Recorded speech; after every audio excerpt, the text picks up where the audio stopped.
SIPs have seen an exponential growth in their popularity in the last few years.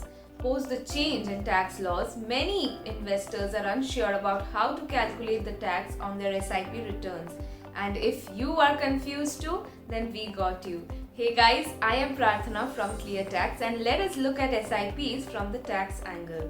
Now, the tax on SIP depends on whether the investment is made in equity or a non-equity fund, as they have separate tax rates.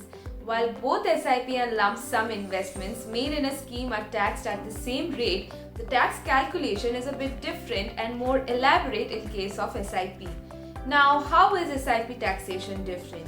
Unlike lump sum investments where there is a single investment, SIP investments are made over multiple dates.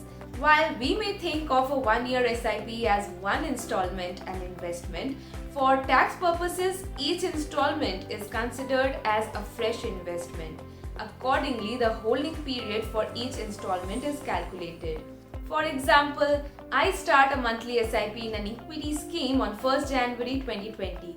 On 2nd January 2021, I decided to redeem the entire investment. In this case, only capital gains on the units purchased from my first installment will be long-term capital gains, as I have held them for a period greater than 1 year. For the remaining units, the holding period is lower than 1 year. Hence, the gains will be taxed at short-term rates. The first in, first out rule is followed for determining how long the units were held. First in, first out means that the units bought first will be redeemed first. In simple terms, tax on the total SIP investment is the sum of tax payable on each installment.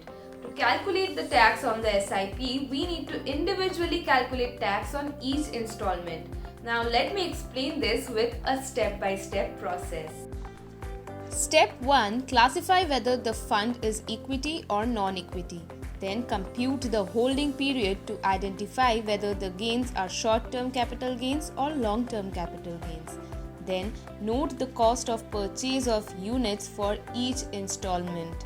Fourth step, in case of equity funds, check whether the grandfathering clause is applicable, that is, for investments prior to 31st January 2018, cost of purchase will be considered higher of original purchase value and lower of adjusted cost of purchase using NAV as on 31st January 2018 and full value of consideration received or accruing as a result of the capital asset.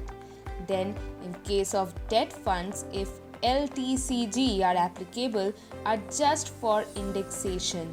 Calculate applicable tax for each installment, then bucket short-term and long-term gains separately, and lastly, apply appropriate tax rates to arrive at tax payable. Thank you so much for watching the video. If you have any doubts or any recommendations regarding the video, definitely express that in the comment section below. Also, do not forget to give this video a big thumbs up and subscribe to Clear Tax's YouTube channel for regular videos on finance. Stay tuned, stay happy and take care.